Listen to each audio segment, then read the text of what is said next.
Hello, and welcome to the Intel Brief. I'm your host, Daniel, and today we're going to talk about the US is sending Patriot missiles to Ukraine, and the EU is going to cover the costs.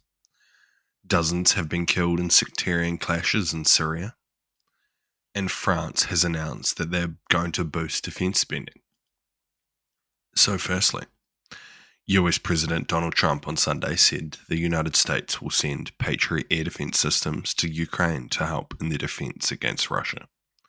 Speaking to reporters at a joint Air Force base outside of Washington, D.C., Trump didn't specify how many systems would be sent.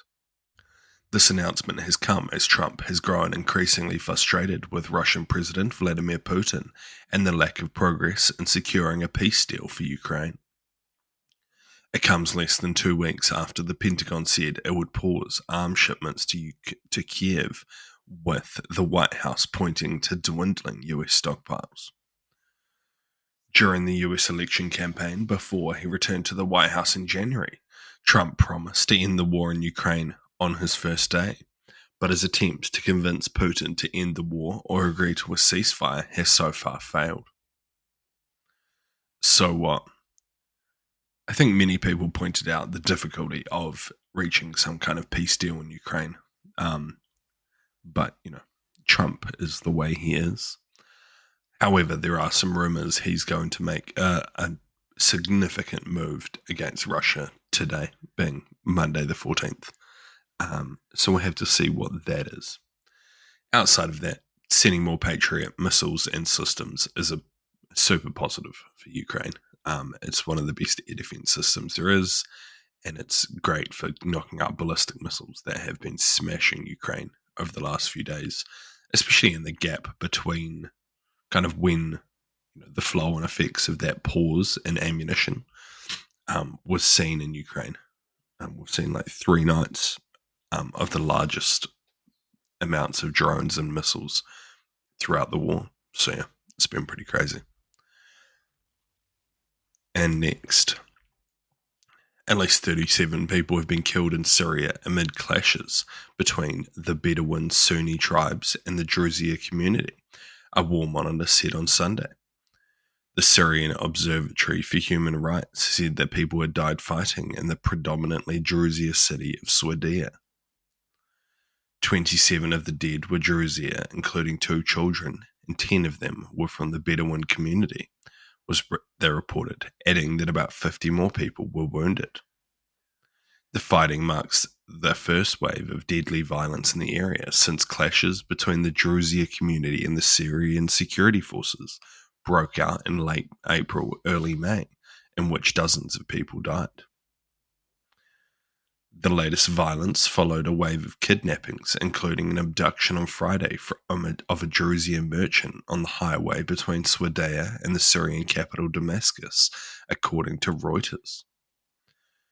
A state-run Sana news agency reported that security forces were being deployed to the area to begin direct intervention and to resolve the conflict, stop the clashes, and improve security.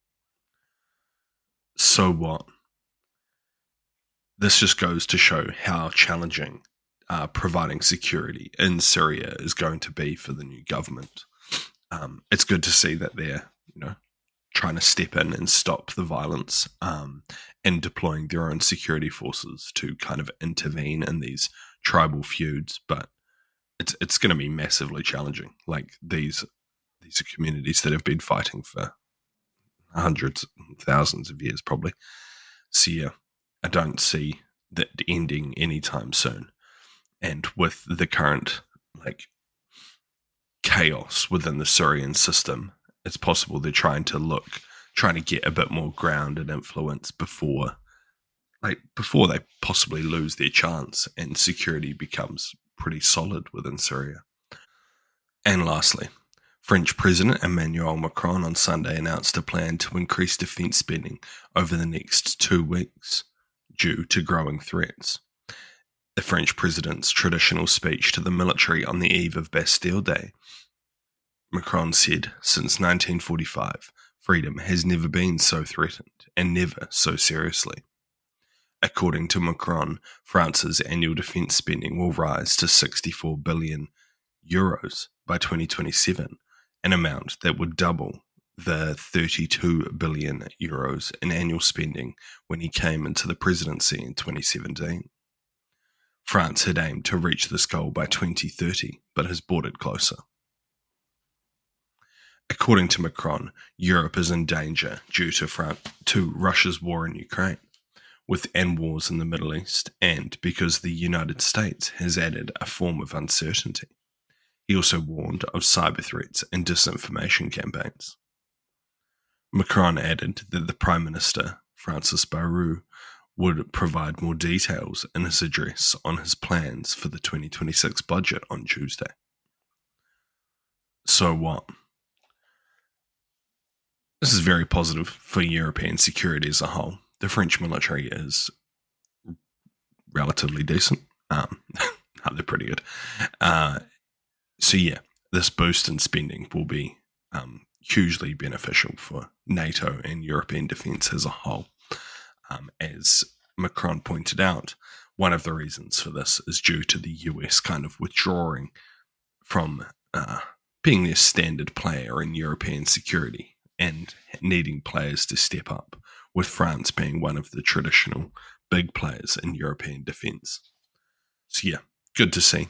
What they're going to spend the money on will be interesting to see. I'd say a lot of it is going to go in towards like cyber and like modern technology style military. But yeah, it should be good. It's good to see. It's good to see. We need more of this in Europe, I feel. Thank you for listening to the Intel Brief. I've been your host, Daniel, and I'll see you again tomorrow. See you.